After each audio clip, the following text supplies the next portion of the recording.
La grabación. Ante todo, muy buenas tardes. Queremos darle la bienvenida a la jornada académica Realidad Nacional.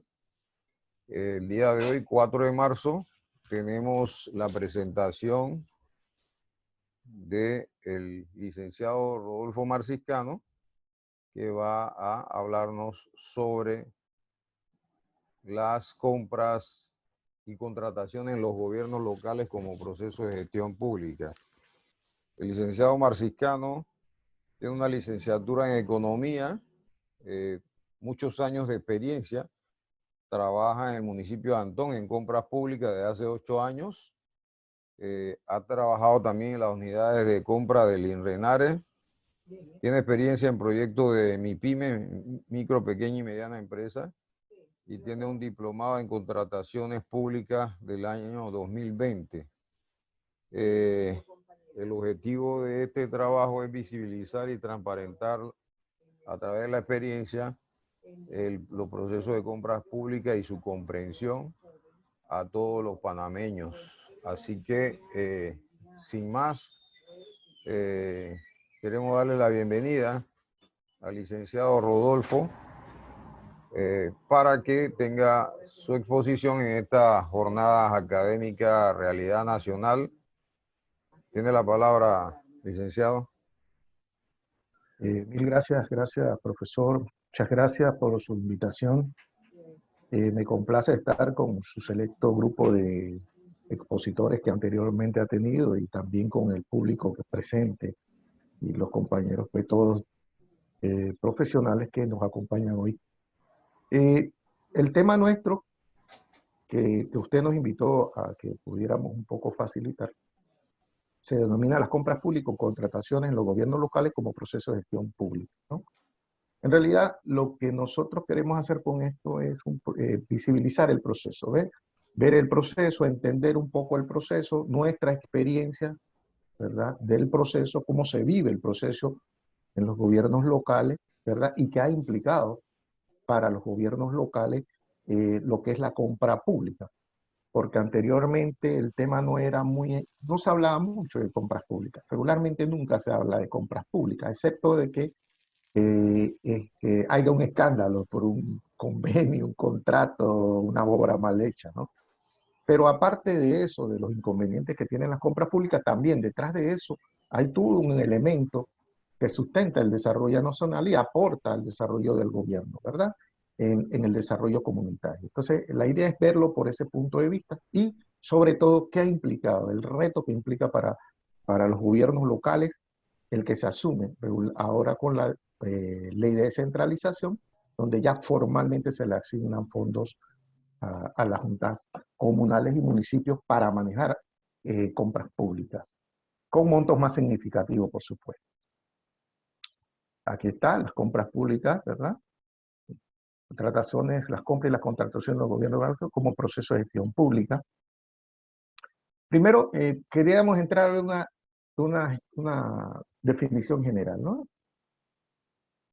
La Comisión Económica para América Latina y el Caribe, de acuerdo a su definición, él presenta la compra pública como un conjunto de funciones. Unas funciones, las compras públicas suman varias funciones, ¿verdad? Fundamentalmente del Estado, porque son públicas, ¿verdad? Primero, la parte de utilidad, ¿verdad? Porque a través de una compra pública el Estado va a adquirir un bien o va a resolver un problema, ¿sí? También ese proceso de adquirir cualquier bien o servicio o desarrollar una obra implica actividades de carácter administrativo, ¿verdad? Desde el registro, operación del pliego, de una serie de condiciones. Y, ¿verdad?, también implica, ¿verdad?, un carácter económico porque el Estado maneja partidas económicas con las que va a adquirir o pagar el servicio. Y al final, ese bien y servicio juega un papel para el desarrollo de la misma actividad que desarrolla el Estado en sí o para solucionar problemas de tipo social en las comunidades. Así un poco vemos la definición. Entonces, visto dentro de esa definición como un conjunto, un sistema de actividades, ¿verdad? Por un lado, esas actividades inciden sobre esas actividades lo que es el derecho administrativo. Porque es el derecho administrativo el que va a normar lo que son los principios, ¿verdad? Las fases del proceso, los procedimientos, ¿verdad? Procedimientos antes, durante y después de la adquisición del bien. Aparte de eso, también ese sistema incluye que para que se dé una compra pública en sí, tienen que haber 3 actores diferentes. Antes se creía nada más en 2 actores. Ahora, con el nuevo enfoque, se ven como 3 actores. ¿Quiénes son esos actores? Uno, por un lado, el Estado que adquiere el bien, ¿verdad? Por el otro lado, está la entidad o la institución o la empresa, en este caso sería una empresa, que ofrece el servicio. Esa empresa que ofrece el servicio se integra como un socio colaborativo para que el acto en sí se realice, o la obra, o el suministro, ¿verdad? Y finalmente los beneficiarios, que son los miembros de la sociedad o de la institución que van a recibir el servicio del acto que se haga. O si es, por ejemplo, si fuera un bien, digamos, de oficina, eso es bien, va a pasar para funcionarios. Si es una obra que se va a desarrollar, un hospital, por ejemplo, entonces los beneficiarios serían los que se sirven de las prestaciones médicas que se va a ver en la institución. Entonces vemos eso como un sistema integrado. Vemos como una participación tripartita, que se podría decir. No podemos olvidar, y es importante, y esto lo voy a señalar, que nuestras compras públicas, igual que el resto de las compras públicas de los países en desarrollo, están influidos por lo que son convenios internacionales, ¿no? El quehacer nuestro está dirigido por acuerdos internacionales que surgen ya desde los años 70, con lo que fue el Código de Compra del Sector Público, que se dio en la Ronda de Tokio en 1970, 73 se aprueba, y finalmente, lo más actual, que es el Acuerdo de Compras Públicas de la Organización Mundial del Comercio. Este acuerdo, ¿verdad? Donde hay 45 miembros firmantes de ese acuerdo, y Panamá, que es observador del mismo, se establecen una serie de acuerdos de abrir las compras públicas a la inversión extranjera. Y eso es importante. ¿Por qué tener en cuenta eso? Porque ahora más adelante vamos a ver cómo estos acuerdos hacen que nuestras compras públicas se vayan abriendo a través de ciertos programas, ciertos proyectos, a la compra, a la inversión extranjera, perdón. Bien. En referencia a lo anterior señalado, ¿verdad? Estos acuerdos internacionales han exigido que los estados sancionen leyes y normas de compra específicamente del Estado.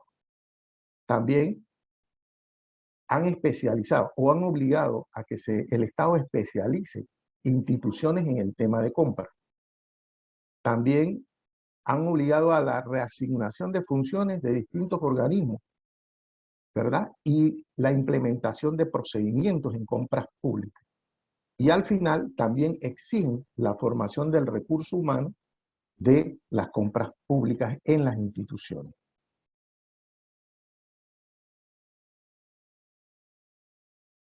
En su marco constitucional, las compras públicas en nuestro país están establecidas en el artículo 226, donde dice que es la ejecución o reparación de obras nacionales. Las compras se efectúan, que son las que se efectúan con fondos nacionales, ¿verdad? También es importante señalar que el proceso de desarrollo de nuestras compras públicas, yo considero que ha tenido un antes y un después, ¿no? Antes del 2006 y antes del 2006, las compras públicas estaban regidas por la Ley 56 del 1995, y ya a partir de ese año, con la promulgación de la Ley 56, se está respondiendo a uno de las exigencias de organismos internacionales. En este caso, por ejemplo, se define una institución ya responsable en ese momento de una compra pública. En ese caso, en 1995 se delegaba esta función de las compras públicas en coordinación con las entidades del Estado que querían la compra, en ese momento el Ministerio de Hacienda y Tesoro, ¿verdad? También se definía dentro de la ley los principios de las compras públicas, se definía también los sujetos de la contratación, la responsabilidad del contratante y el contratista, etc. Y también se establecen los derechos y obligaciones de ambos, ¿no? Eso es el primer paso que da Panamá en firme ya por la estructuración de una compra pública en sí, ¿verdad? Bien. Posteriormente, ¿verdad? Aquí como vemos en el capítulo de la ley que se acabamos de señalar, en el capítulo 9, en el artículo 57 dice que el Ministerio de Hacienda y Tesoro, en coordinación con la Contraloría General de la República, establecerán los procedimientos, los requisitos y los criterios de fiscalización del proceso de contratación. En este caso era compra menor, pero era para todos los procesos de contratación, con la ley 57. Ya bajo el gobierno del presidente presidente Martín Torrijos, en el 2006, ya se delega esta actividad en una institución específica. Con lo que habíamos dicho al principio que existen los organismos internacionales de restauración de entidades especializadas y se crea la Dirección General de Contratación Pública. La Dirección General de Contratación Pública, con la Ley 22, del 2006, ya es la institución responsable de administrar y fiscalizar los procesos de contrataciones públicas en todo el país, ¿verdad? Para todas las instituciones del Estado, ¿verdad? También la ley define un organismo, que es el Tribunal de Contrataciones Públicas, el cual va a ser el que atienda los procesos de reclamos de algún proveedor frente a un acto público ya adjudicado, ¿verdad? Ahí se presentan los recursos que puede presentar, el tribunal define qué recursos y cómo los debe presentar, ¿verdad? Y finalmente, con esta ley también surge lo que son la primera página electrónica de compras de Panamá, denominada Panamá Compra. Quien la rige es la Dirección General de Contrataciones Públicas. Bien, de esta ley del 2006, la ley 22, ¿verdad? Se destaca lo que llamamos los contratos de llave en mano, ¿verdad? Aparecen en su artículo 83 y 84. Y sabemos que los contratos de llave en mano son uno de los tantos elementos que utilizan los organismos internacionales financieros para que se dé dentro de la contratación pública la apertura a la inversión extranjera de ciertos rubros entre la contratación pública. En este caso, el BID es el proponente, ¿verdad? El promotor de esos acuerdos de llave en mano, y nuestra ley lo recoge en su artículo 83 y 84. Posteriormente, 2 años después, en el 2006, se reforma la ley 22, ¿verdad? Se reforma la ley con la ley 41, donde uno de los otros elementos que se incorpora dentro de las tantas reformas que se hacen es la creación de asociaciones de interés público. Esas asociaciones que hoy son sancionadas y a través de la ley 39 del 8 de agosto del 2012. 2018. Entonces, finalmente, la ley nuestra actualmente ha sido la Ley de Contrataciones Públicas, la Ley 153 del 8 de mayo de 2020, es la última modificación que ha tenido nuestra Ley de Contrataciones Públicas. Prácticamente se modifica el 40% de los articulados y la nueva ley quiere, por un lado, la nueva Ley 153, quiere introducir algunos elementos que permiten la transparencia del proceso, la visibilidad del proceso, la participación del proceso de la sociedad, la sociedad en términos generales. Por ejemplo, con la nueva modificación de la ley 153, se desburocratiza las compras públicas. Antes, ¿verdad? A partir del 1 de enero de este año, ya las contrataciones públicas, los actos públicos, todos se van a recibir sus propuestas a través del portal de Panamá Compra, ¿verdad? Eso hace que todas las propuestas que entren en el sistema pueden ser vistas por cualquiera persona que tenga interesada en observar cómo es el proceso de la compra, ¿verdad? También la nueva modificación establece que hay un observatorio digital, un observatorio que es regido por la Dirección General de Contrataciones Públicas, un observatorio donde el interesado puede ver en qué momento, en qué término, en qué etapa del proceso está cualquier acto público que tenga interés a observar. La nueva modificación también promueve compras sociales y ambientalmente responsables. Un tema que ha tocado ahorita es, con todo el ambiente, la contratación exige a ciertos tipos de obras certificar que van a respetar el medio ambiente. Otro elemento fundamental, y creo que uno de los más impactantes aquí para nosotros, es la preferencia por ciertos tipos de empresas. Con la ley, con la nueva modificación, ¿verdad? Dentro de los pliegos hay una condición que permite a que la institución tenga como prioridad la primera propuesta, con algunas características, por supuesto, de empresas locales y MIPYMES, ¿verdad? Pequeñas, pequeñas y medianas empresas tendrían la prioridad de ser seleccionadas, claro, siempre y cuando cumplen con una serie de condiciones, ¿verdad? Eso es un elemento fundamental porque si observamos la representación de, perdón, las pymes representan un porcentaje interesante en lo que es la generación de empleo, de $5.000 millones que en promedio se utiliza en compras públicas anualmente por el Estado, aproximadamente es un promedio, 280 millones se van en compras menores, que van de 1 a $50.000. Esas compras menores es el segmento donde donde la ley establece que la prioridad se le dé a la pequeña y mediana empresa. Estamos hablando de aproximadamente de 280 millones por año que tendrían las pymes para concursar y participar de los actos públicos, ¿no?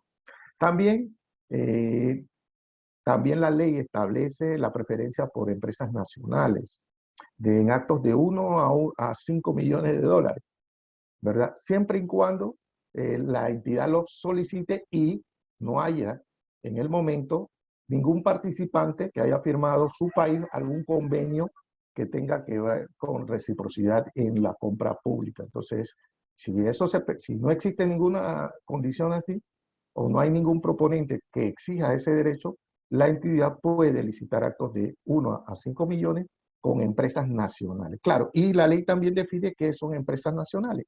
Hay una serie de procesos, una empresa extranjera puede venir a Panamá y registrarse como nacional y participar, pero tiene que registrarse y participar. ¿Cómo yo entiendo, cómo entendemos nuestra percepción sobre el modelo de compras públicas? Ahorita mismo las compras públicas, por un lado, responden a esa presión internacional de convenios, ¿verdad?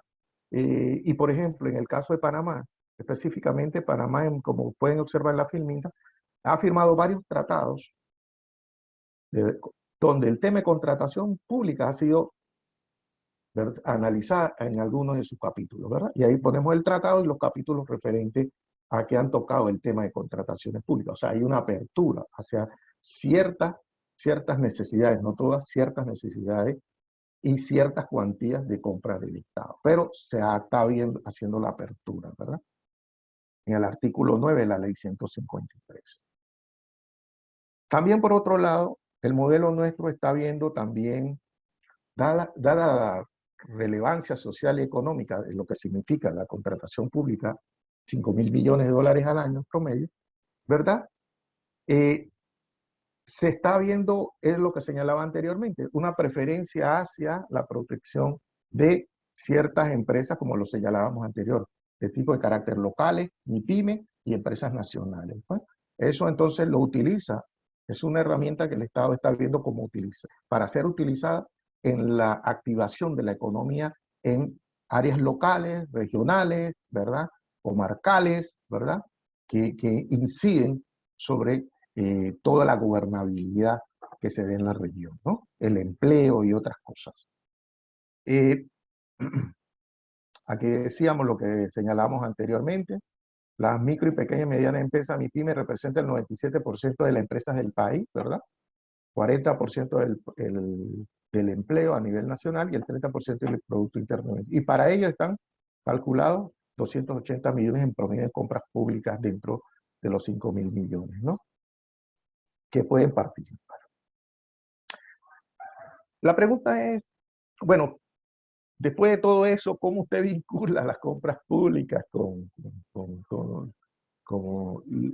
la gestión administrativa de los gobiernos locales, ¿verdad?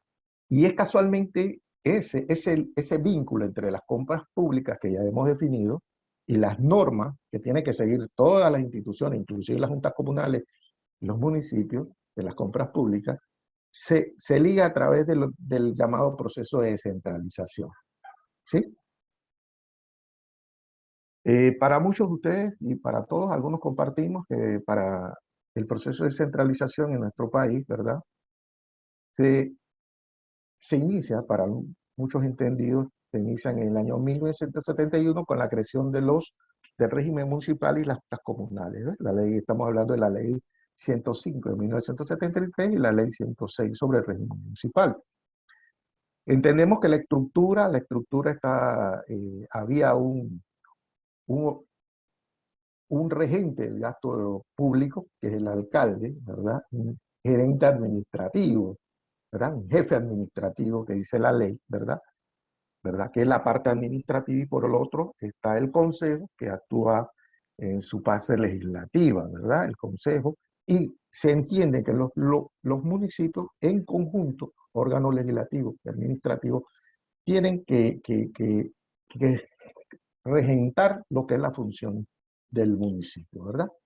Las juntas comunales se le faculta como, como órgano local la capacidad de adquirir partidas para ser invertidas entonces en beneficio de las comunidades. Y con la ley 1971, ¿verdad? De los regímenes locales, se crean las juntas locales, que serían el órgano podríamos decir, de consulta que tendría cada honorable representante para tocar los diversos problemas y necesidades que él entonces, sobre las cuales él posteriormente tenía que legislar en ese momento. El proceso de centralización también, ¿verdad? En realidad nace en junio del 2009, se aprueba la ley 37 de descentralización, que descentraliza la administración pública. Sin embargo, esta ley, ¿verdad? La reforman y entra en vigencia en realidad el 29 de octubre del 2015, ¿verdad? Esta ley genera una institución responsable en ese momento de la descentralización que se denomina Secretaría Nacional de Descentralización. Esa entidad iba a ser la responsable de fiscalizar y gestionar con las juntas comunales y municipios el proceso de descentralización en una primera etapa. Esa primera etapa acaba de finalizar el 31 de diciembre del 2020, porque ya a partir del 1 de enero de 2021 se inicia la responsabilidad con una segunda etapa con la institución denominada Autoridad Nacional de Descentralización. Durante este proceso de descentralización, las juntas comunales y gobiernos locales habían recibido apoyo a través de diferentes programas, ¿sí? Programas como obras comunitarias, de inversión social, programa de desarrollo comunitario, y finalmente el último programa que se manejó por parte del Estado hacia las juntas comunales y municipios fue el Programa Nacional de Desarrollo, que lo regentado por la Ley 43 de 2015. A través de PRONADEL se estaba asignando una partida de $110,000, que como conocemos, venían de un poco de las partes de la recaudación anual de los impuestos, de los ingresos que generaban de la actividad del canal. Esos $110,000 se le otorgaba a cada junta comunal del país y a cada municipio, ¿verdad?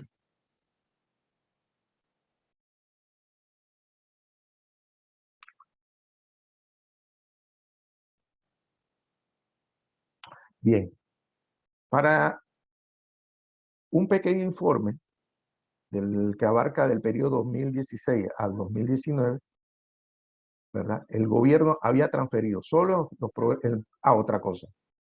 Bien. También con la ley de centralización surge un nuevo recurso que se le asigna al Estado. Es el programa de bien inmueble, ¿verdad? Entonces, el programa de impuesto de bien inmueble, ¿verdad? Que se le da a las juntas comunales también, pero a través del municipio, porque lo manejan en conjunto con el municipio, ¿verdad?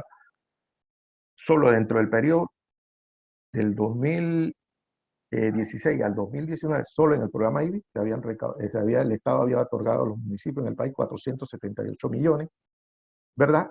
Y por parte del programa de obras públicas y servicios municipales, ¿verdad? 286 millones. En ese periodo, entre ambos programas, sumaban 764 millones de dólares. Vemos aquí, por ejemplo, en este cuadro nos puede decir cómo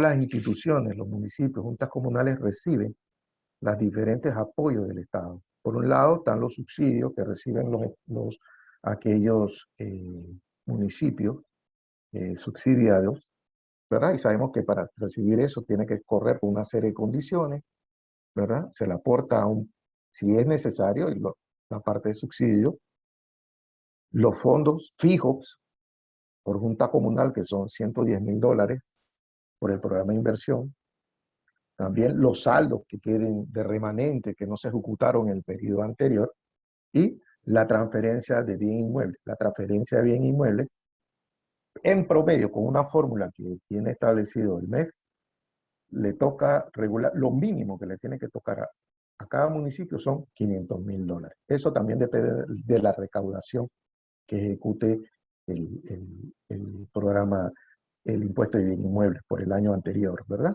Esas son partidas que pagan, ese impuesto se distribuye trimestralmente, ¿verdad? Y se le permite, del total del impuesto que se le da al municipio, un gasto para funcionamiento, de gastar el 25% para el funcionamiento del manejo del fondo. ¿Por qué?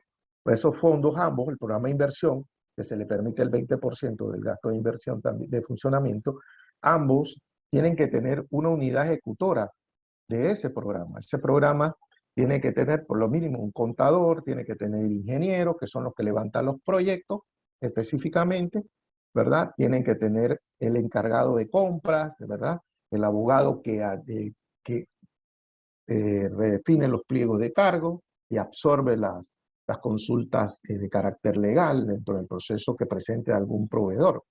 Entonces, ambos programas se manejan con unidades administrativas diferentes. Y para eso el fondo y la ley establece para el PIONS, el programa de inversión, el 20%, ¿verdad? Para gastos administrativos de manejo del programa, y para el IBI el 25%. Bien. Por ejemplo, esto nos puede decir a nosotros, este mapa nos puede decir un poco de distribución que he tratado de presentarle a usted.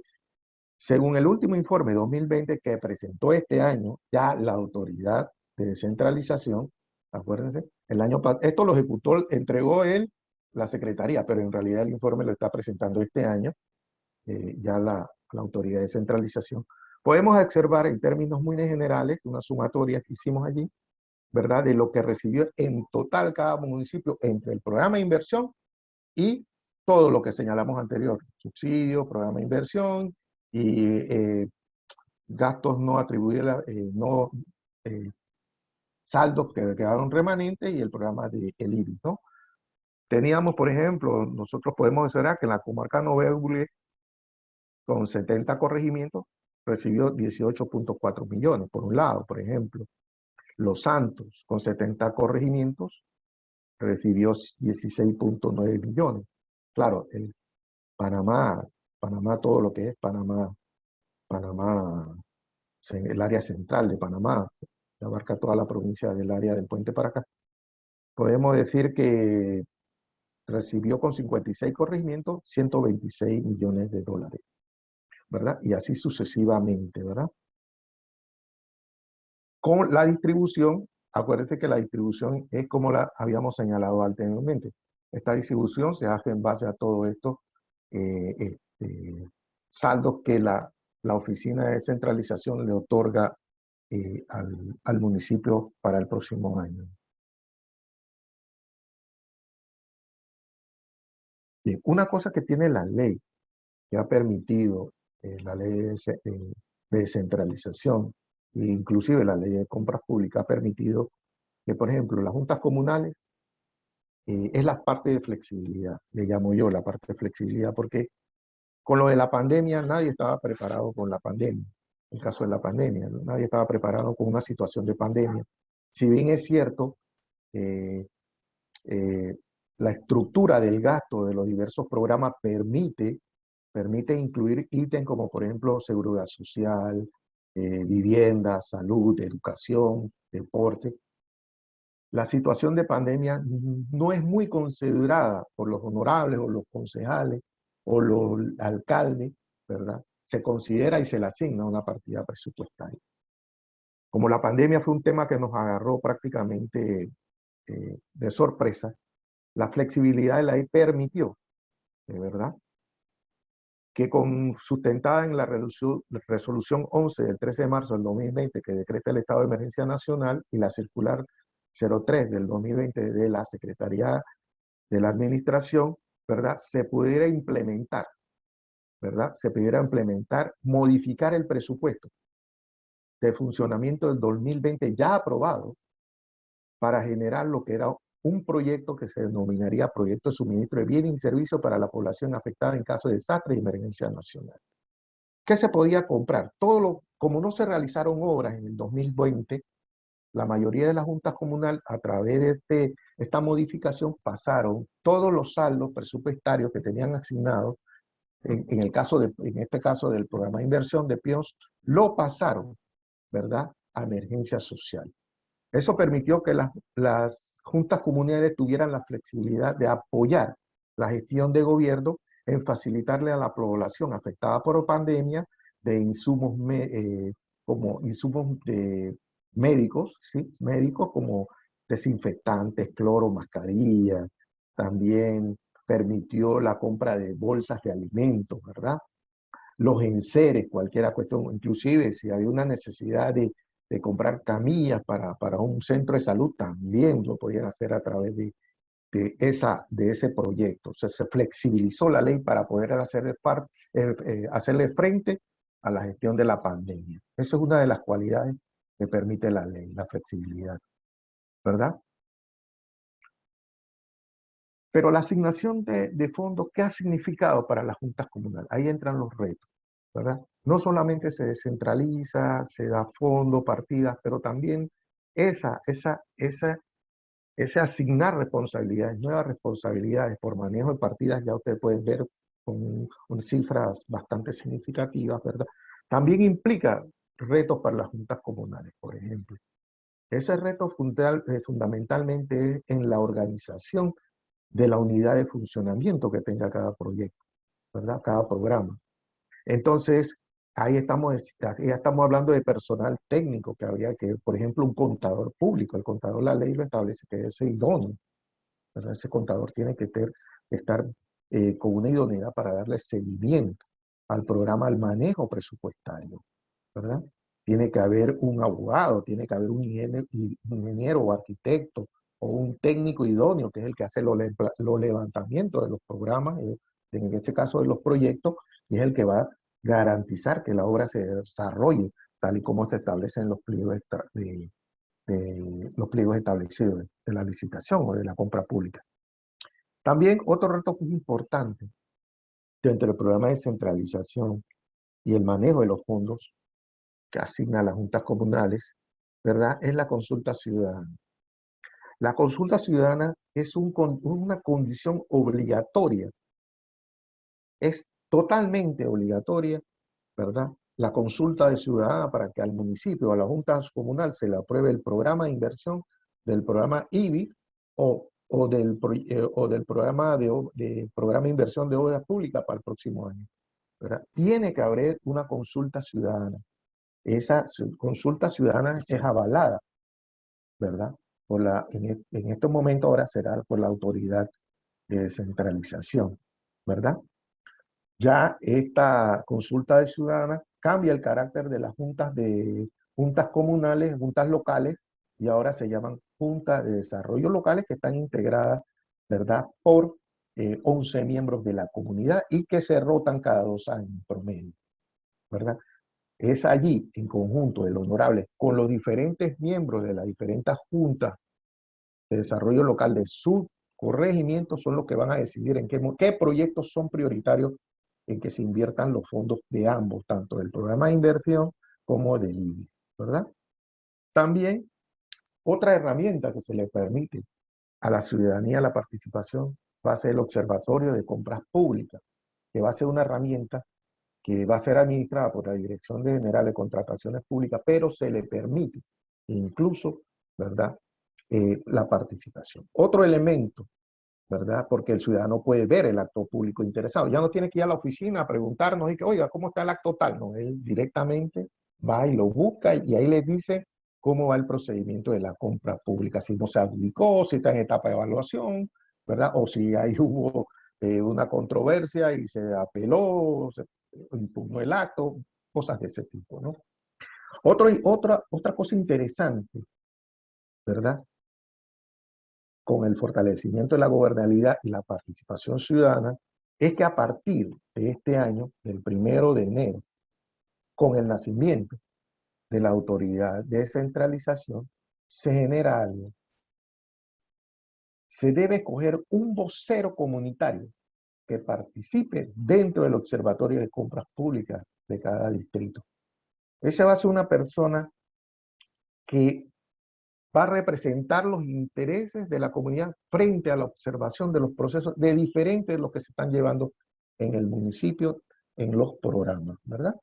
Así que supongo que es una de las actividades que pronto va a incorporar la autoridad para escoger a esa persona de la comunidad que va a ser la que va a ver los procesos dentro del manejo de los procesos. No solo va a tener acceso a través del observatorio, sino también está vinculada dentro del proceso en sí, institucional. Por un lado, para mí personalmente, mi opinión, creo, no solamente se trata, la descentralización no solo debe tratar de transferir competencias y responsabilidades a los municipios. Yo también creo que es una herramienta que soporta el desarrollo local. Debe ser uno de los pilares para el desarrollo local. ¿Eso qué implica? Que también los municipios deben apuntar a desarrollar ciertas áreas potenciales donde también complementen los ingresos que el Estado le otorga anualmente. No solamente vivir de lo que el Estado nos da, ¿verdad?, sino también ir ubicando proyectos de interés donde pueda inclusive llegar a estas figuras que son asociativas y que le permitan generar una actividad que también el Estado tenga injerencia, en este caso el gobierno local tenga injerencia y genere ingresos también para fortalecer lo que son sus arcas de ingresos municipales, ¿verdad? También la ley eh, también como estructura laboral, la ley de centralización, aparte que impulsa las pymes, ¿verdad? Y con las compras públicas también se transfieren las prioridades a las pymes. También eso va abriendo nuevos nichos de oportunidad de inversión de la empresa privada. Y al abrir nichos de la inversión de la empresa privada, para mi entender, también puede ser beneficio tanto en ingresos para el municipio, como también en la parte de empleo dentro de eso, ¿verdad? Fomentar a las pymes sería tan interesante, ¿verdad? En ese sentido.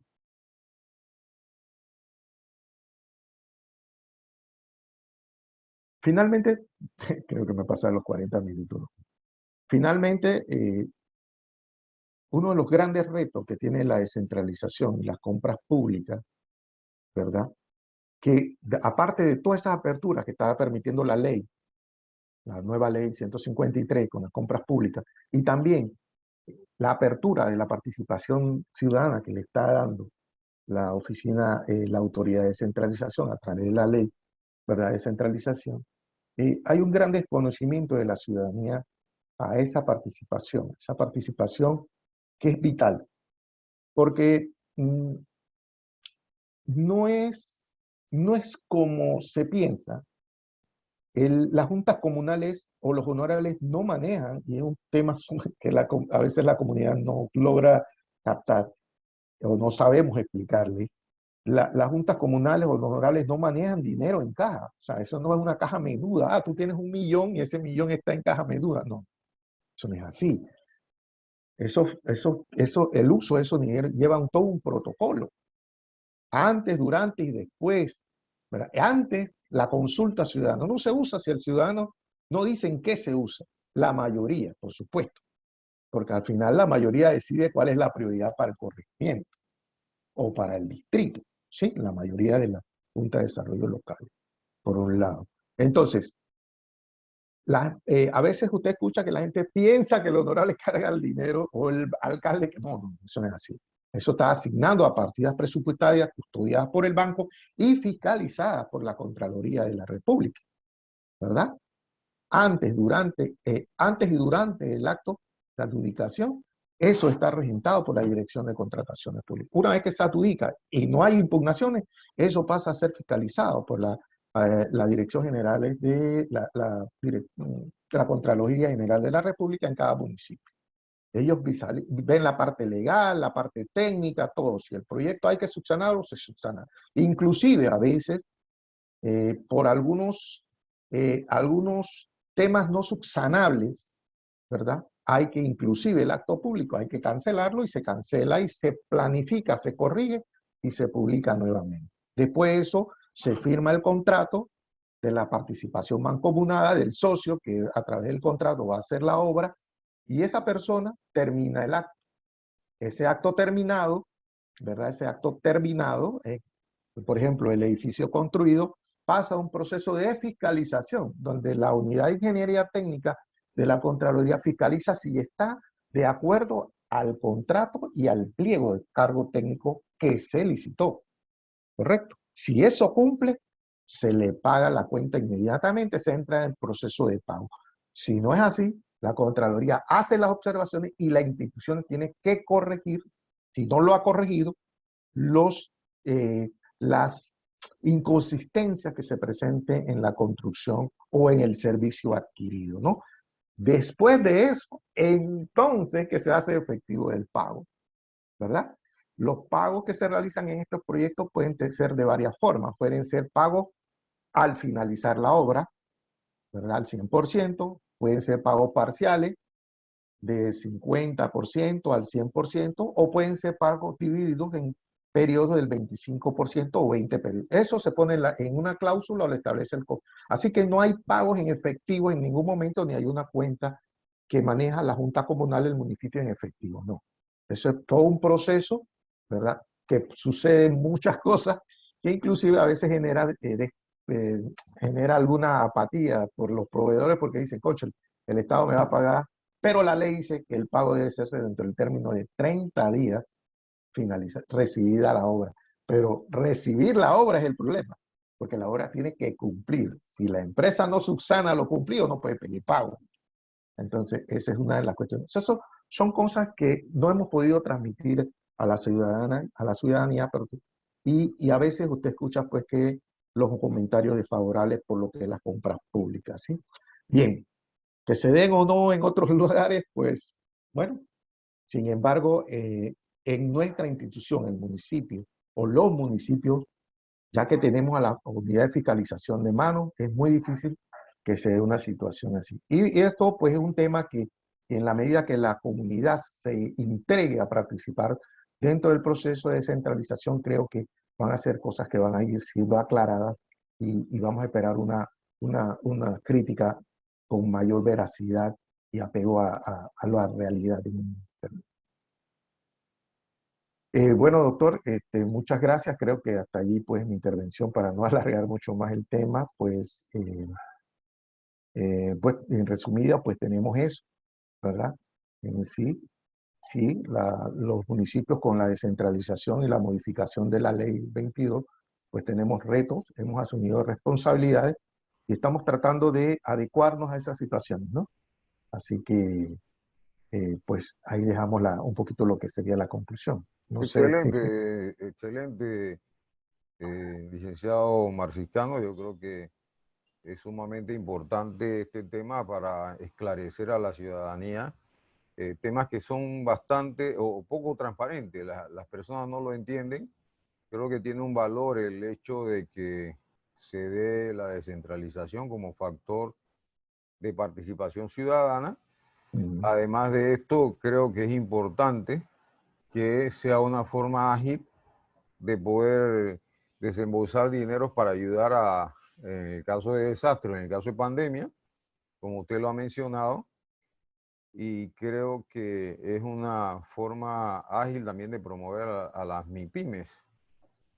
Eh, definitivamente, es definitivamente. una forma también de generar ingresos. Ahora, una pregunta que yo creo que podría entrar en esto, el tema de las contrataciones y las compras, siempre hay suspicacia con relación a esto. Yo pienso que se ha hablado mucho últimamente del tema de la creación de nuevos corregimientos. Ajá, correcto. Y por lo que usted ha señalado, licenciado Marciscano, Ujú, los fondos que se destinan tanto a municipios como a corregimientos y juntas comunales no son despreciables, son fondos importantes, cinco claro, mil millones. exacto. Entonces, eso puede ser un tema de interés para algunos sectores, pero tampoco explica el hecho de crear municipios.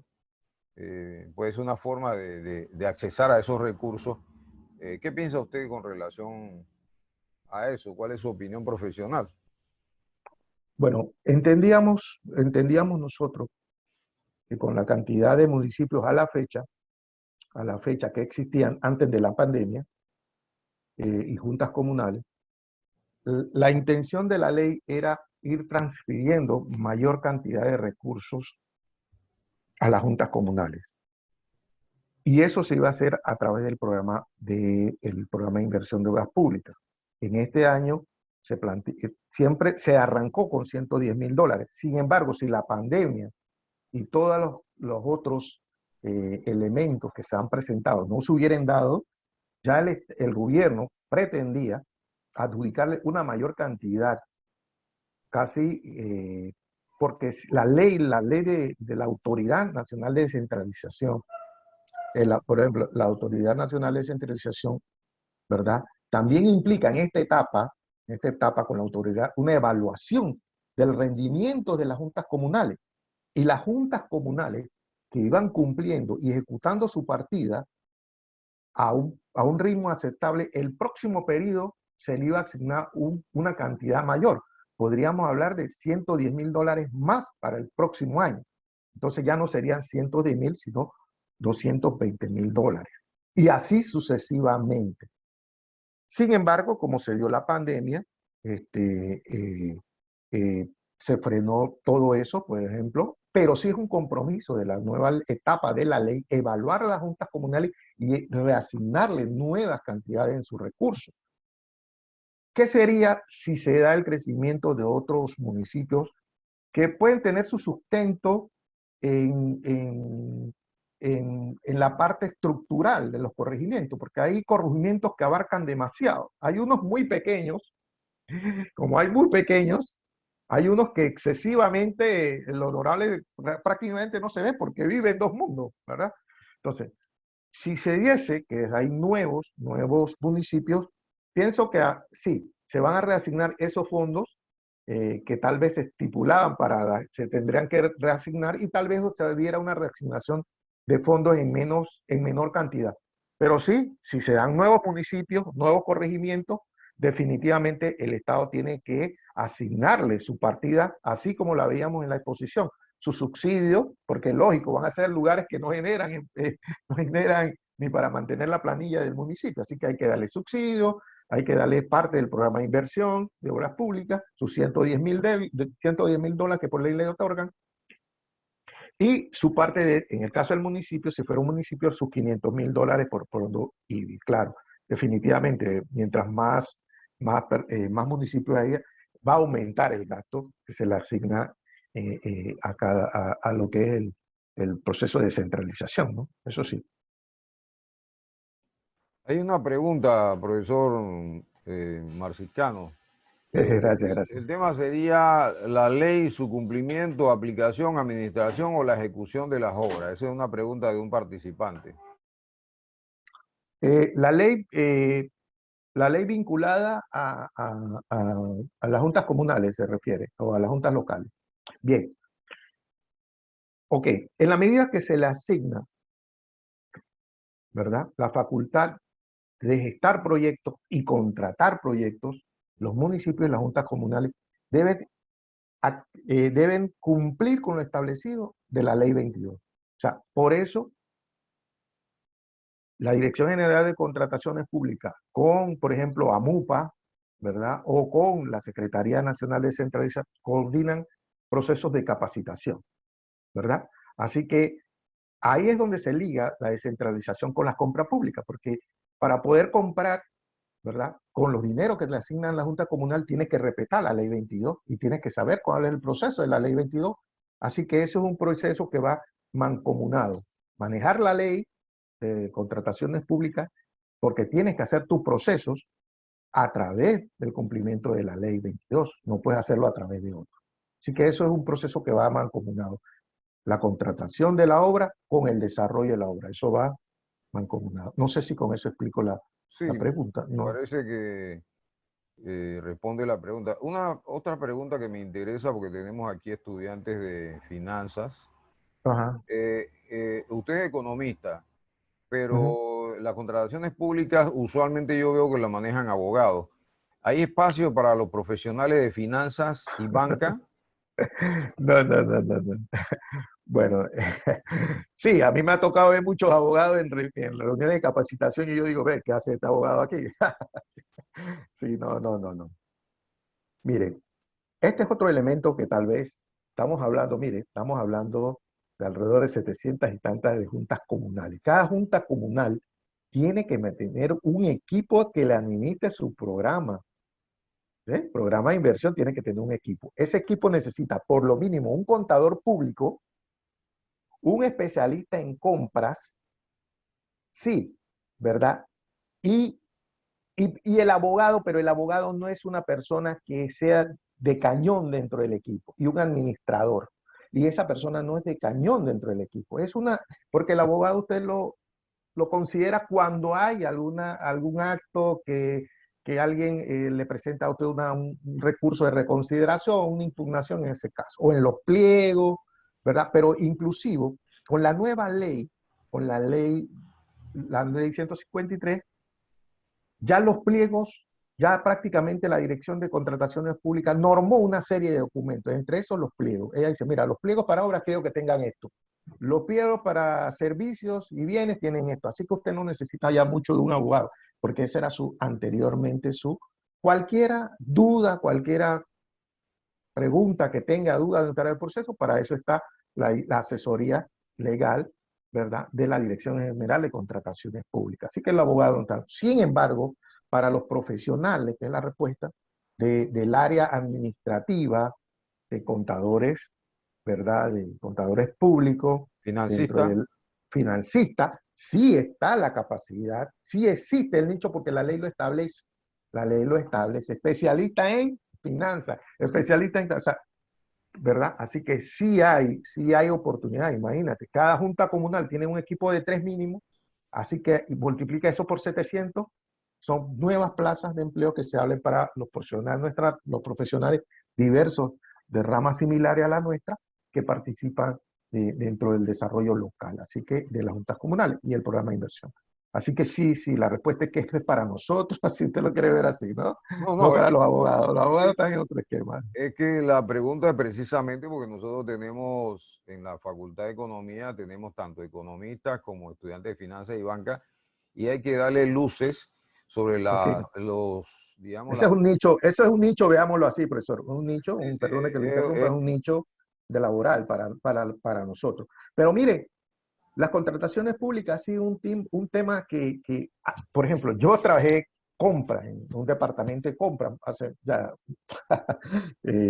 cuando era INRENAR, imagínese usted, tenía yo apenas 21 años, 22 años, estudiante apenas, y Y en realidad nadie quería trabajar en compra. En compra, el departamento de compras, que estaba bajo siempre la unidad administrativa, estaba usted sabiendo que quedaban los departamentos de compra, allá abajo en el sótano, en la parte más caliente, donde están los carros, las estaciones. ¿Dónde está la unidad? Allá abajo. O allá en el edificio más viejo.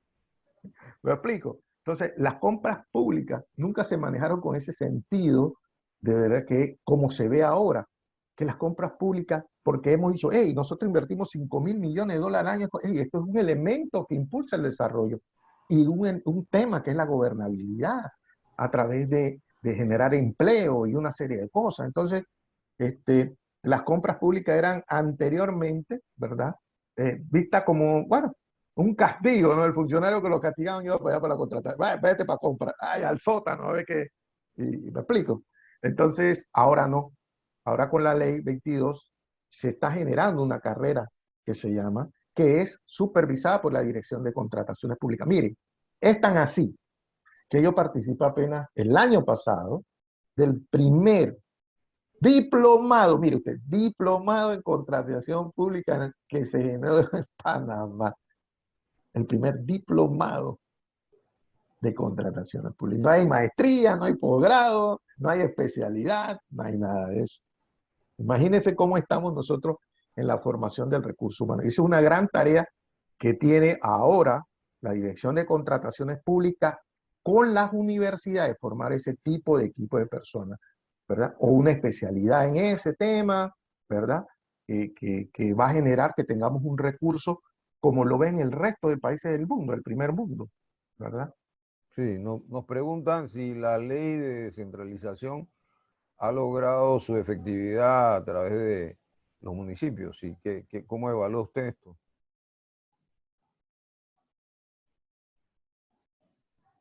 Hola.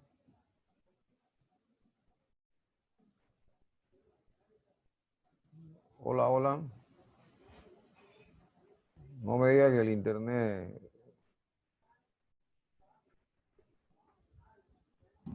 ¿Aló? Hola, hola. Yo le escucho, profesor. Ah, ok, pero me parece que al expositor se ha congelado. Hay varias, ahora que regresa, sí, se fue, se ha congelado el expositor. Mire, yo creo que este es un tema bien interesante, sobre todo desde el punto de vista de nichos de trabajo para el profesional de finanzas y banca. No solamente el profesional de finanzas y banca, sino el profesional de economía.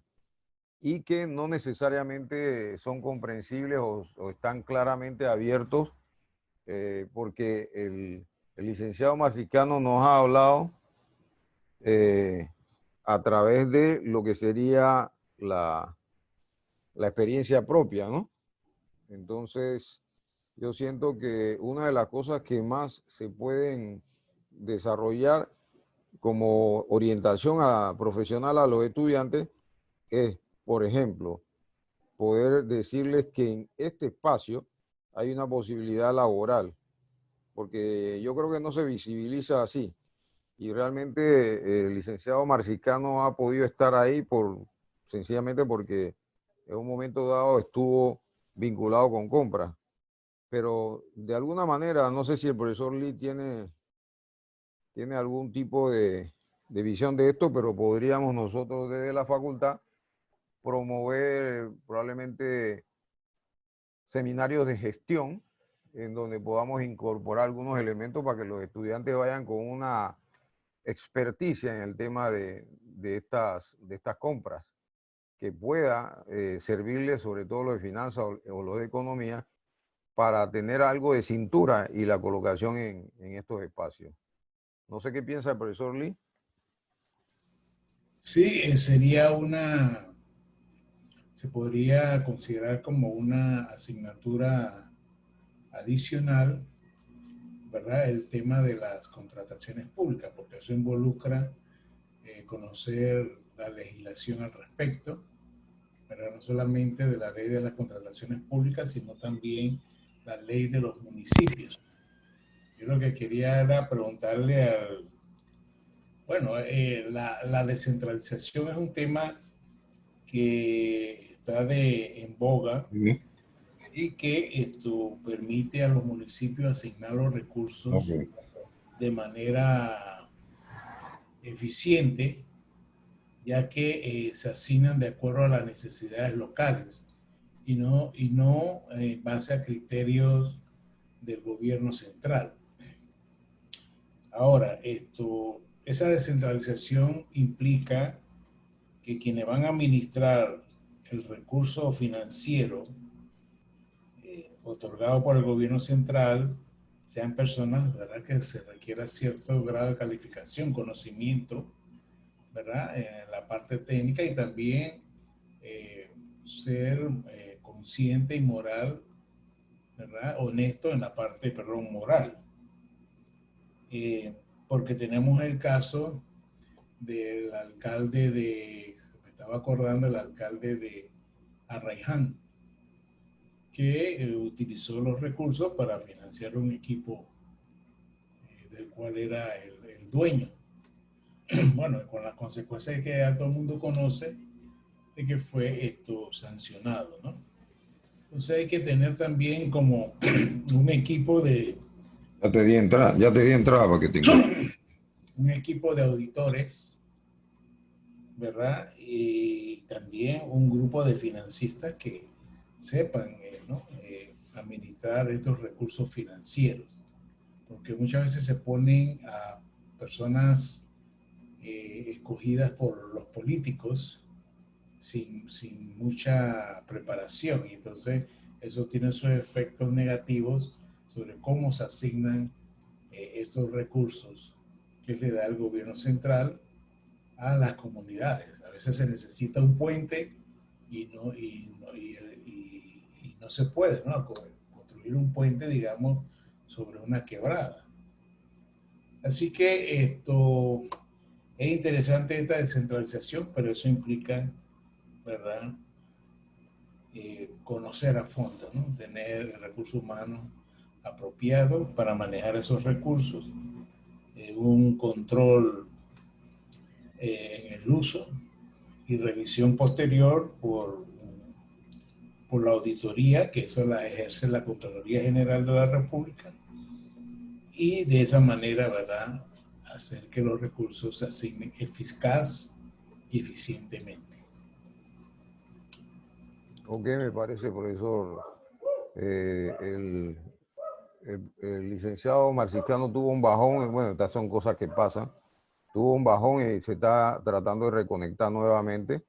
Yo quisiera darle la palabra a mis estudiantes. Si tienen alguna pregunta, o el profesor Fernando Gittens, que también está. Yulisa, Marillán o la profesora Margarita. Ya estamos incorporando al licenciado Marciscano, ya se incorporó. El profesor Gittens tiene la palabra. Saludos, doctor Gerson. Un honor y placer formar parte de su iniciativa académica y profesional. Saludos a la distinguida audiencia que acompaña esta iniciativa. En su orden al conferencista, el licenciado Marciscano. Interesante tema abordado por el caballero, la intervención de el magíster Mario Lee. Interesante. El tema es bastante complejo y el licenciado Marciscano lo resumió muy bien. Yo sé que él pudo haberlo resumido aún más y lo pudo haber complicado aún más. Yo sí quisiera hacer una pregunta al licenciado Marciscano, no solamente como aprovechar el espacio de participación, porque el tema es muy interesante. En base a lo último que señaló el licenciado Lee en cuanto a las competencias, al cumplimiento de la ley, la ejecución, el manejo de los recursos, a final de cuentas, cuando hablamos de la ley de descentralización, la ley de contratación pública y la ley municipal, La pregunta que haría al licenciado Marciscano es el tema del manejo de los recursos, porque la ley de descentralización surge por la necesidad de que los municipios tengan suficientes recursos para atender necesidades inmediatas de su sector, de su región, de su comunidad. Entonces, ante una realidad, porque esta iniciativa del doctor Jensen gira en torno a la realidad nacional. La realidad nacional, en base a la municipalidad, es que la mayoría, la gran mayoría de los municipios están siendo subsidiados por el gobierno central. Entonces, siendo así, el trasladar recursos a los municipios trae consigo responsabilidad administrativa en el manejo de los recursos, pero también trae una responsabilidad aún mayor en el desarrollo de competencias. ¿Qué opina usted, licenciado Marciscano? Y gracias por la oportunidad, doctor Jesse. Gracias, licenciado Fernando. ¿Me escuchan? ¿Me escuchan? ¿Sí? Gersang, ¿me escuchan? ¿Aló? ¿Aló? ¿Me escuchan? Sí se escucha, sí se escucha. Ok, perfecto. Disculpen, ante todo le merezco una disculpa a todos ustedes. Ayer tuvimos un problema muy serio aquí en provincias centrales. La luz se va de la nada y ahorita mismo hubo un bajón y me tuve que ausentar de la reunión unos minutos. Usted perdonen y bueno, pues, licenciado, sí. Uno de los temas que toca la ley 22,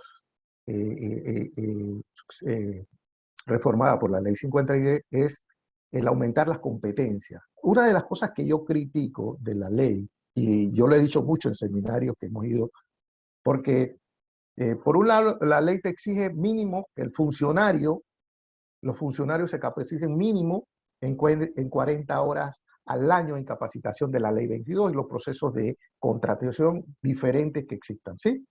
Eso es obligatorio, la ley dice hay que obligar. El que no cumple con eso no puede contratar ni para la Junta Comunal ni para el municipio, es obligatorio, ¿verdad? Eso por un lado.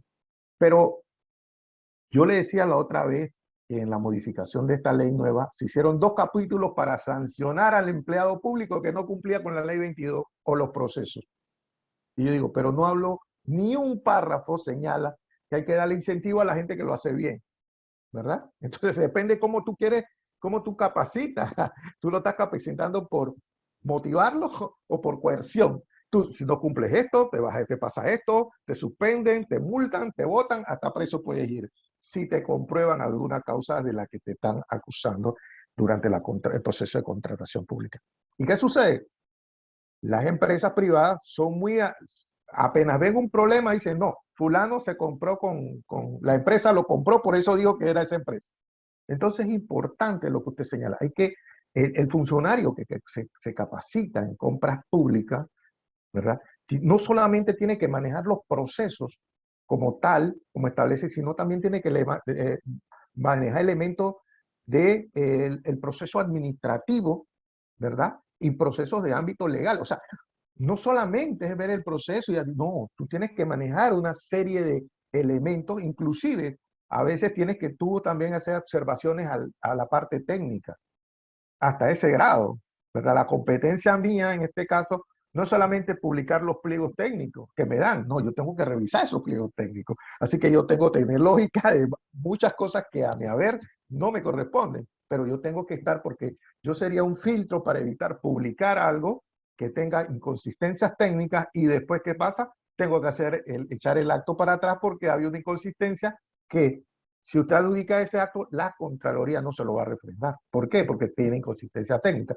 Entonces, las habilidades de las personas de contratación pública, yo siempre he dicho que no solamente del ámbito del proceso de contratación, también tenemos que ver parte legal, tenemos que ver algo técnico, ¿verdad? Tenemos que manejar los recursos que da la ley, cómo se maneja cada recurso, ¿verdad? ¿Qué hace usted si una empresa presenta una impugnación una vez adjudicado el proceso? Usted tiene que responderle. ¿Cómo usted le responde al Tribunal de Contrataciones Públicas, verdad? Porque el tribunal te llama y te da un cuestionario, usted me tiene que responder en base a esta acusación que hace esta empresa, usted me va a responder esto. Tiene un tiempo legal, tenemos que respetar los tiempos legales. Las contrataciones públicas tienen tiempos legales, tenemos que aprender que tal tiempo, 2 días para subsanar, usted no puede subsanar al cuarto día, son 2 días, si no presentó la subsanación, esa subsanación es inválida. Entonces, sí, hay que, la capacitación del recurso humano que se delega en las contrataciones públicas en cualquier institución del Estado y en cualquier junta comunal o municipio tiene que ser, es constante, la capacitación es constante y sí, es obligatoria. No sé, profesor, si con eso, Fernando, yo le respondo algo un poco de la pregunta en ese sentido. Excelente, excelente. Satisfecho estoy. Ok, Gracias. Muy amable. Ok, vamos a dar la palabra a la estudiante Yulisa o Marillán, cualquiera de las dos, o incluso ahí está la profesora Margarita Cornejo. Estamos abiertos para las preguntas.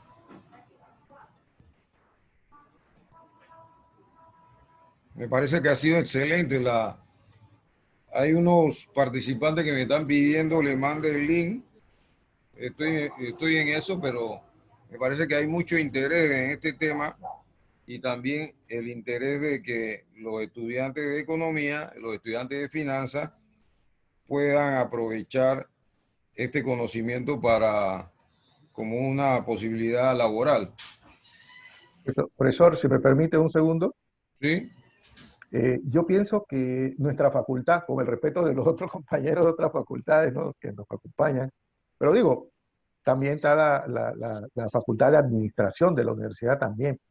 Nosotros tenemos que encarar esto y nosotros establecer, ya ir sentándonos a ver que este proceso es un quehacer diario y su dinamismo va exigiendo, como decía el profesor Fernando, necesita gente capacitada. ¿Y quién va a capacitar a esa gente? Más profundamente, porque sí, la Contraloría, la Dirección de Contrataciones Públicas nos capacita, sí, pero eso tiene temas, ya le digo, la contratación pública tiene otras aristas que tocar, ¿verdad?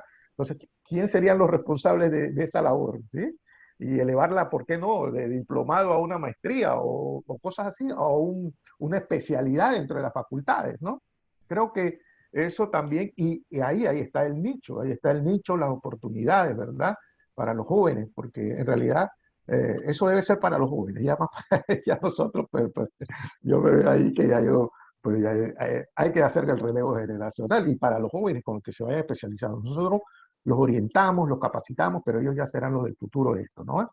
Pero sí pienso que es una oportunidad de la universidad y de las facultades de aprovechar eso porque se puede llegar a acuerdos de capacitación con la Dirección de Contrataciones Públicas en base en materia de contratación pública.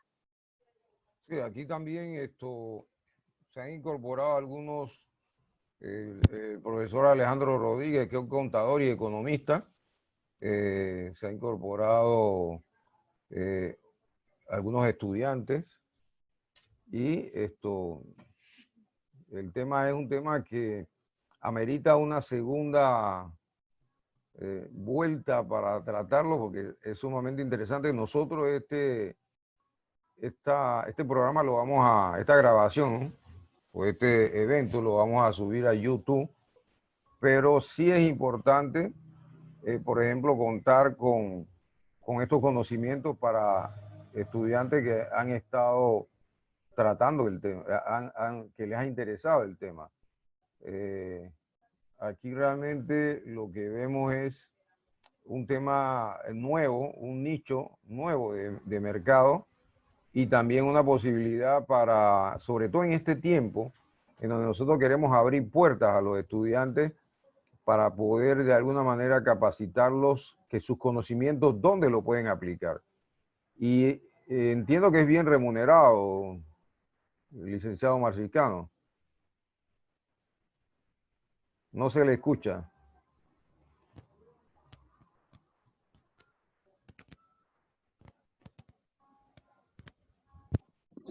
Ahora sí. Sí, sí. O sea, acuérdense, esto es así. Mientras más recursos se le asigne a la Junta Comunal tiene la obligatoriedad de aumentar la capacidad técnica administrativa, personal más profesionalizado en ese tema. Ya no serán 3, serán 6, serán 7, un equipo que lleve las obras comunitarias a su desarrollo, ¿verdad? Así que sí, por eso, por ese lado, sí es un nicho. ¿Es remunerado? Sí, tiene buen, bueno, está bastante bien, dependiendo, ¿no?, del programa que trabaje, pero esperamos, no se está aplicando mucho lo de la remuneración, porque muchos honorables no están contratando al personal idóneo, ¿verdad? Y no se, a pesar de que las personas se capacitan, no se le está respetando un salario cónsono, sinceramente, ¿verdad? Pero en la medida que se esos programas, la ley haga la obligatoriedad que el que participe de este programa en la administración sea una persona con un nivel académico determinado, ya es obligatorio de que los salarios vayan mejorando, ¿verdad? Ok. Sí, no son malos salarios, sin embargo, pueden ser mucho mejor porque eso conlleva un grado de responsabilidad, donde hasta tu persona está tu dignidad como persona está en juego, porque frente a una situación, lo primero que te dicen, no, tú coimeaste, tú robaste, y tú regresas a tu casa pobre. Entonces, No, y es la responsabilidad frente a los dineros que se manejan, ¿no? O sea, exactamente, hay una exactamente. proporción entre remuneración y proporción de los recursos que uno Bueno, debe ser siempre la constante, pero aunque a veces en algunos lugares no se respeta, pero debería ser la constante. no lo maneja directamente, pero sí tienes que incidir sobre una serie de recursos sensibles y un monto. Muy sensible, de mucha responsabilidad, de mucha responsabilidad. Yo creo que le damos la palabra a la profesora Margarita, si tiene alguna pregunta. Y también tiene la palabra el profesor Alejandro Rodríguez. Damos oportunidad a dos intervenciones. Lo que pasa es que el profesor Alejandro, que conoce el tema, se pudo incorporar un poco. Nos queda como lección mandarle el link a las personas porque a veces es muy difícil entrar con el ID y con el link es mucho más fácil, ¿no? Yulisa, si tienes alguna pregunta, nuestra estudiante estrella, que Yulisa y Marillán, si tienen alguna pregunta, yo siento que es interesante para ustedes que son estudiantes de finanzas, puede ser interesante, no sé, está ahí una joven Diana Celina. Buenas noches. Si no tengo ninguna pregunta, es más, entré un poquito tarde, pero me interesó, por lo que pude escuchar el tema, hablan de las juntas comunales, de las juntas comunales, y por lo menos en mi distrito donde yo vivo, en Capira, sí hay bastante irregularidades, entonces me hubiera gustado haber entrado desde un principio para oírlos mejor el planteamiento de ustedes, que son profesionales, pero sí es un tema interesante y es bueno saber, porque a veces las personas pues de la montaña van allá a pedir cooperación en esto y siempre hay un letrero en que no tienen cómo ayudar a las personas. Y es bueno saber eso, que si ellos no están recibiendo nada, ya la comunidad sepa por qué y saber, porque mucha gente de una vez dice, no, que el representante se está cogiendo la plata, no sé qué, pero es a veces cierto, a veces no hay cómo enfrentar los problemas que hay en la comunidad. Sí. Un poquito para darle algunos tips a la joven Yulisa. En este caso, joven Yulisa, hay que tener en cuenta dos cosas. Una, en el momento que pide, ¿sí? Por ejemplo, si alguien va a pedir donaciones en estos momentos, de enero a febrero, marzo, en realidad, hasta ese momento las juntas comunales, como la mayoría no ha aprobado el presupuesto de funcionamiento ni inversión, porque eso es todo un protocolo, y eso es otra cosa, un protocolo. Así que usted va a pedir y el honorable le va a decir, no tengo. Es que no tanto que no tenga, sino que en ese momento él no puede gestionar ningún pago de nada, ningún servicio, porque no se lo van a permitir porque no se le ha aprobado a su junta comunal su presupuesto de ingreso y funcionamiento para el año este 2021. Nosotros apenas acabamos de salir de eso hace una semana y estamos pagándoles proveedores del año pasado, para que usted vea, del año pasado, de diciembre del año pasado. Pero es por eso, porque la misma ley presupuestaria exige ciertos pasos y si tú no cumples no te aprueban el presupuesto y sin presupuesto no puedes hacer egresos, no puedes pagar y si no puedes pagar no puedes hacer nada. Tienes el dinero pero no lo puedes utilizar por ley. ¿Ve? Eso es una parte. Entonces también habría que ver qué le pidió a la comunidad, a sus representantes allá en Capira, ¿verdad? Para los proyectos de inversión. Y por eso es importante que la comunidad se vincule a lo que son las consultas ciudadanas. Ahí ustedes o nosotros, los ciudadanos, nos damos cuenta porque yo participo. Yo también soy miembro de una junta local de desarrollo local. Fuera de mi actividad profesional en el municipio, yo también pertenezco a una junta de desarrollo local, ¿cierto? Entonces, eso es importante porque las personas allí, usted se da cuenta de si es cierto o no, que lo que se va a hacer, cómo se va a hacer. Y ahí usted tiene el voto, la voz, puede hablar. Entonces es importante incorporarse a eso y saber, bueno, ese proyecto no se aprobó, así que, claro, no le va a dar nada porque ese tipo de proyecto no se aprobó en el gasto del presupuesto aprobado por en la consulta ciudadana. Y si no se aprobó en la consulta ciudadana, el honorable no puede hacer el puente en el río tal, por ejemplo, porque eso no se aprobó. Se aprobó el puente del río de otro lado, pero no de ese. Cosas como esas, ¿no? Hay una estudiante, Marillán, que también nos dice, bueno, coincide con usted, que dice que tiene entendido que para todo existe una partida y muchas veces es que la partida no tiene fondos suficientes para lo que se pide o no ha sido aprobado, que es lo que usted ha señalado. Exactamente, así es, así es. Así. Sí, porque acuérdense que de esos $110,000 van el 20%, al final le quedan como $72,000 por año para ejecutar obras en el corregimiento a un representante. $72,000 dividido en 4 proyectos, ya, hasta allí. Y los proyectos que la gente prioriza, los honorables y las comunidades exigen, por ejemplo, son materiales de vivienda, muchos lo piden. Acueducto es otro que pide mucho, camino, algún camino y mejoramiento. Eso no es hacer carreteras, no. Es un camino que le tiran tosca y compacta, ya está allí, ¿verdad? Y algunos apoyos de tipo, apoyos funerarios. Ahora con esto de la pandemia, esto ha sido un rubro que se ha desbordado, el gasto funerario, demasiado. Hemos tramitado dinero en gastos funerarios enormes.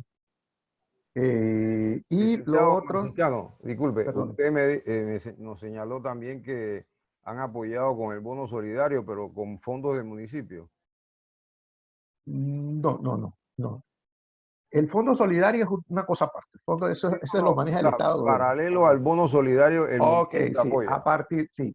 ¿Cómo se ha hecho? Se ha permitido un proyecto que se llama Proyecto de Suministro y Bienes y Servicios a Poblaciones en estado de desastre. Ahí lo que se le permite a usted, que usted, por ejemplo, si tiene $5,000, usted dice, bueno, con $5,000 yo voy a repartir 300 bolsas de $15, por ejemplo, o de $10. Entonces usted cotiza y prepara bolsas y se regalan bolsas de comida a las familias que no son cubiertas por el fondo solidario. Esa es la idea, es como, bueno, si no te tocas por aquí, te vamos por acá. Claro, no es lo mismo de 100 a 10, definitivamente, pero es lo que tiene la Junta Comunal. No puede dar más porque eso es lo que tiene asignado en esa partida. Y lo más que puede hacer es repartirlo entre las personas que él puede decir 10, 100, 200, que regularmente están entre 200 a 300 personas. Y que le toca a cada una bolsa de $30, $35, que es lo que la gente a veces dice, sí, que a mí me dan pasta de tomate, pero si tú vas, eso es lo que suma, $35. Y es un apoyo a esas familias que no son cubiertas por otras asistencias que presenta el Estado. Eso es un poquito. Yo creo que interesante lo que nos ha señalado. La verdad es que es bien importante ese apoyo pero no se conoce, no se publicita suficientemente. Hay otra pregunta y vamos con una adicional para ir cerrando ya. La burocracia la utilizan para las partidas, para proyectos populares, a menos que salga algún favorecido con la ejecución del proyecto. Esa es una pregunta. No, todo acto público. Todo acto público. Ahorita, claro, por el estado de emergencia, se ha permitido flexibilizar la contratación pública en las juntas comunales. Se le permite aún presentar 3 cotizaciones hasta proyectos de $10.000. Hasta $10.000 usted puede cotizar. Las juntas comunales, solo las juntas comunales pueden cotizar, llevar 3 cotizaciones, pero de $10.000 en adelante, no. Ya eso va a un acto público. En el acto público, ¿verdad? Usted hace los pliegos de cargo y usted tiene que esperar las propuestas. Y eso va a usted Panamá evalúa Compra, ¿no? Eso va a Panamá. Exactamente, exactamente. Sí. Y las propuestas son evaluadas, son verificadas y la persona, por ejemplo, si usted la adjudica a una persona que la gente no está convencida, las empresas que participan pueden impugnar la adjudicación. Y entonces entra el problema de, lo van a revisar, ya entra al Tribunal de Contrataciones Públicas, ¿no? Que le va a preguntar a usted cómo hizo eso, por qué, cuándo. A nosotros nos han pasado ya varios casos en que, bueno, las empresas que nos dicen a nosotros, usted parece que está coimeando, así lo escriben textualmente, ¿ah? Ustedes son agresivos, ¿no? Pero el tribunal descarta eso porque sabe que eso es mero protocolo de la empresa. Y al final, gracias a Dios, de todos los actos que hemos tenido en eso, hemos salido muy bien ante el tribunal porque estamos en ley, ¿no? Eso no hay ningún problema. Bien, una aclaración conceptual, licenciado Marcicano. Las asociaciones de interés público, ¿qué relación tienen con las asociaciones público-privadas? ¿O no hay ninguna relación? Sí, prácticamente vienen siendo lo mismo, vienen siendo porque al final esas son las que son reglamentadas, son la misma cuestión. O sea que simplemente se define que debe ser lo que se solicita y es que sean sin fines de lucro. O sea que la actividad, el acuerdo que desarrolle sean sin fines de lucro.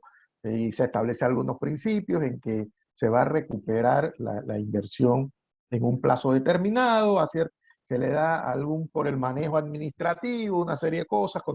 Ya ahí sí tendríamos que entrar a verificar bien el contenido de la ley, que es bastante amplia, tienes muchas cosas a favor, otras en contra, pero ya es un tema, pero sí, al final es una asociación entre el Estado, define un proyecto, lo acuerda con una empresa y sin fines de lucro tratan de ejecutar la propiedad. Uno dice que sí, que hay finalidad de lucro porque se genera tal cosa, pero bueno, ya eso habría que revisar la ley en ese sentido.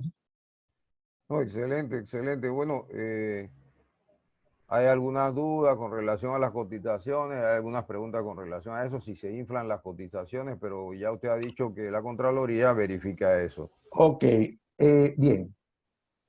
Bien, es importante esta pregunta, las cotizaciones. Para ir a las cotizaciones usted tiene que tener un pliego donde establece, un pliego técnico, donde le establece el precio de referencia, el precio de referencia. El precio de referencia es el precio máximo que decide pagar la institución por recibir ese servicio. En ese precio está considerando el desarrollo técnico de la obra, sus implicancias y también definitivamente tiene que considerar una utilidad para la empresa. Ninguna empresa va a trabajar gratis. Entonces, ese precio de referencia engloba eso, ¿sí? Anteriormente, los precios de referencia estaban al arbitrio de las instituciones. Podían poner el precio de referencia. Con la nueva ley, con la nueva modificación de la ley, la 153, el precio de referencia de un artículo puede ser impugnado por la comunidad o por otro.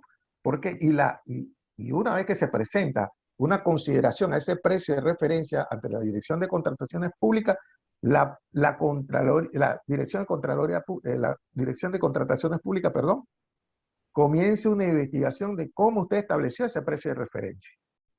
¿Sí? Con la nueva ley, ¿verdad? Antes no, ahora sí la investiga.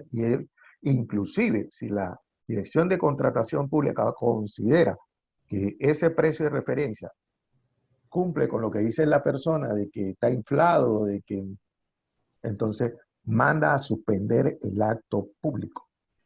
Y no procede la auditación de ese acto porque hay inconsistencia en el precio relacionado.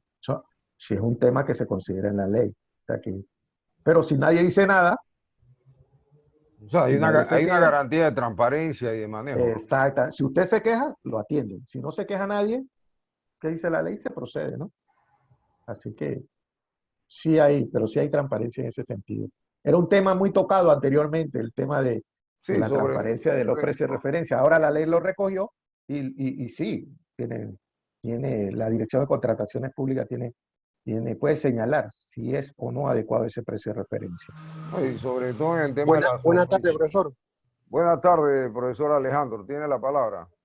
Sí, tengo una pequeña comentario de pronto y a la vez pues, se puede una aclaración del tema. Muy interesante el seminario, ¿verdad? Mi esposa también trabaja en cotizaciones en el MINSA. De verdad que lo que dice el licenciado es cierto. Hay una cantidad de partidas que realmente del año anterior todavía se están procesando porque la contabilidad en el ministerio, en este caso acá del MINSA, del MINSA dice, todavía se tienen como atrasada, no hay una salida de las partidas y hay una demora grandísima. Mi pregunta es, ¿qué diferencia existe entre las cotizaciones del Estado versus la que tiene el municipio? No hay ninguna, no hay ninguna diferencia. ¿Por qué? La Contraloría establece, no tengo claro ahorita la ley, pero sí hay más que todo es un decreto de la Contraloría, que señala cómo deben ser las cotizaciones para el Estado. Debe cumplir con ciertos principios, la cotización en sí, en la presentación de la cotización.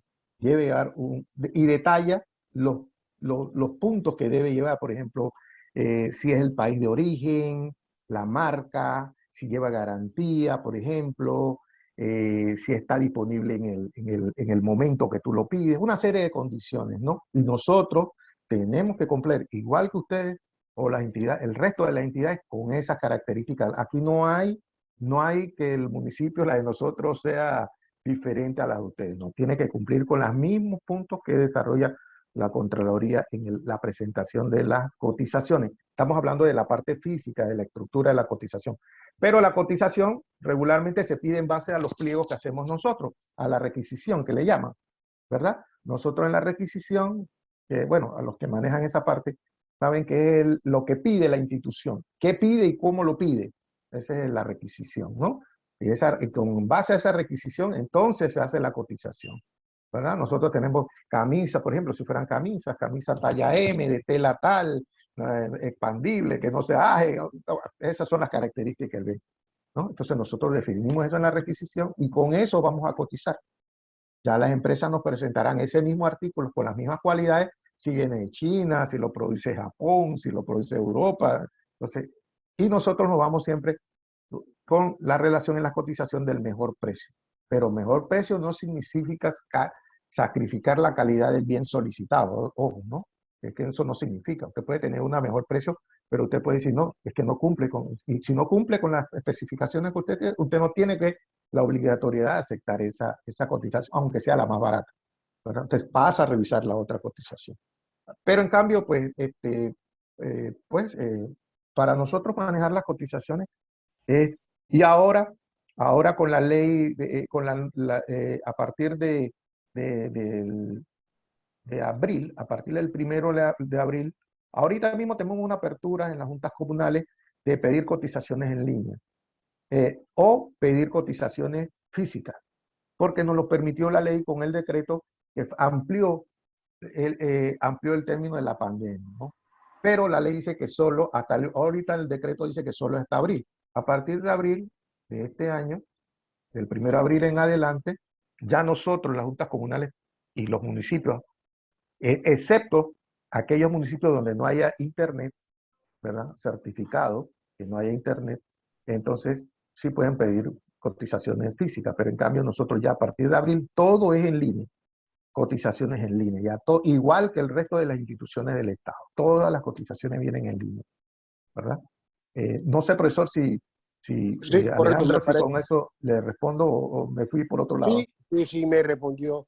Y tengo la última inquietud. ¿Hasta qué valor o monto están los representantes autorizados para poder proceder a veces de pronto de manera unilateral para poder dar de salida a las partidas que de pronto tengan pendiente para darle salida a esas aprobaciones de cotizaciones que tienen porque yo sé que hay un monto, a lo mejor acá en el estado hay una capacidad donde las directoras tienen una capacidad de firmar y darle salida prácticamente a esas partidas.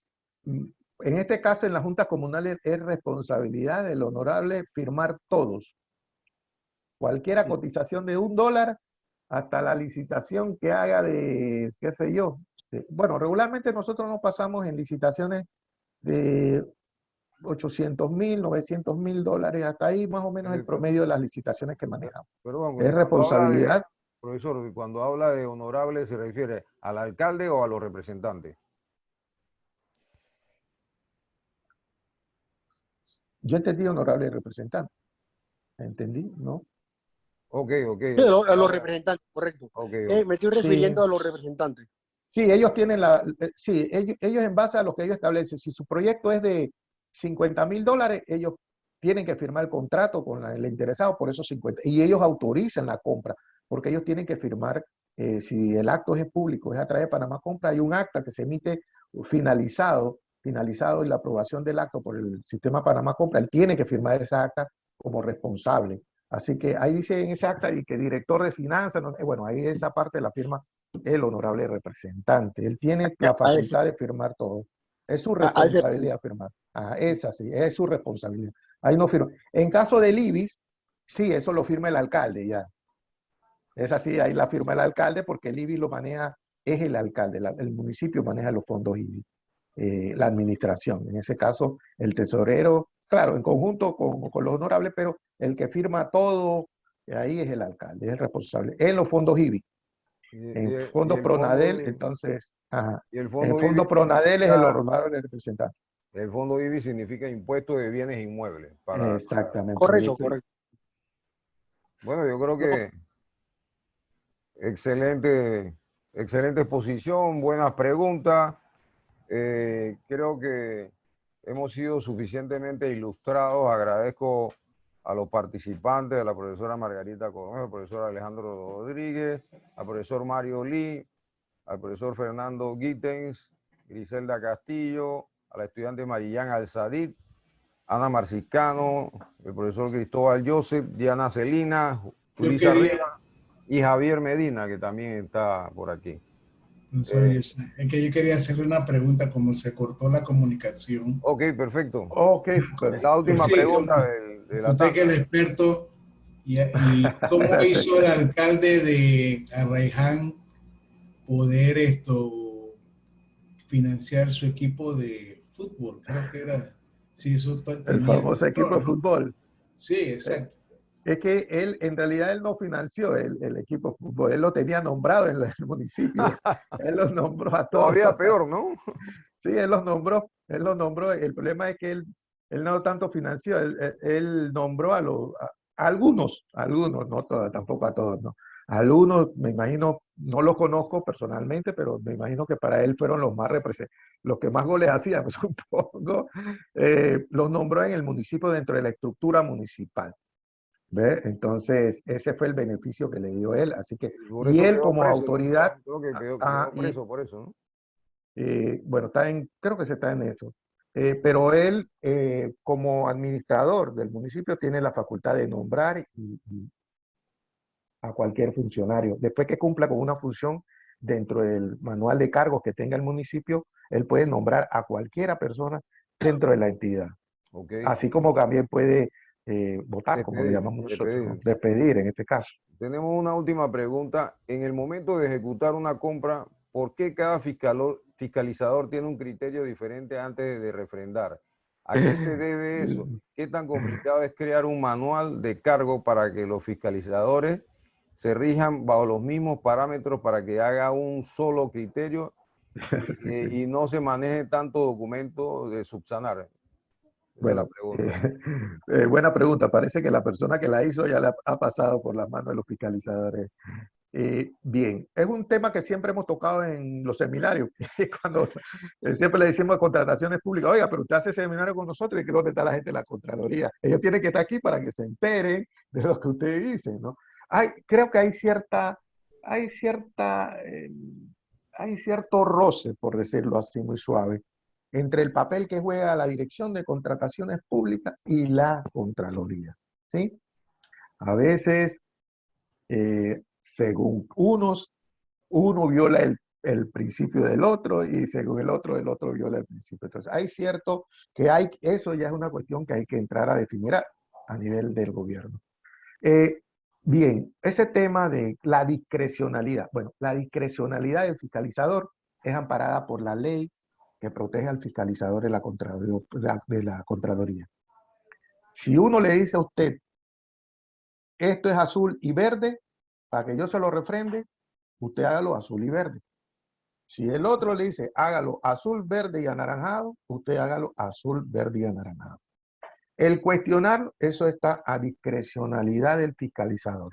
Eso es un principio de discrecionalidad que tienen los fiscalizadores y están amparados en la ley de la Contraloría. Así que ni el jefe inmediato lo puede llamar y decirle, oiga, ven acá, cámbiame esto. No, no lo puede hacer.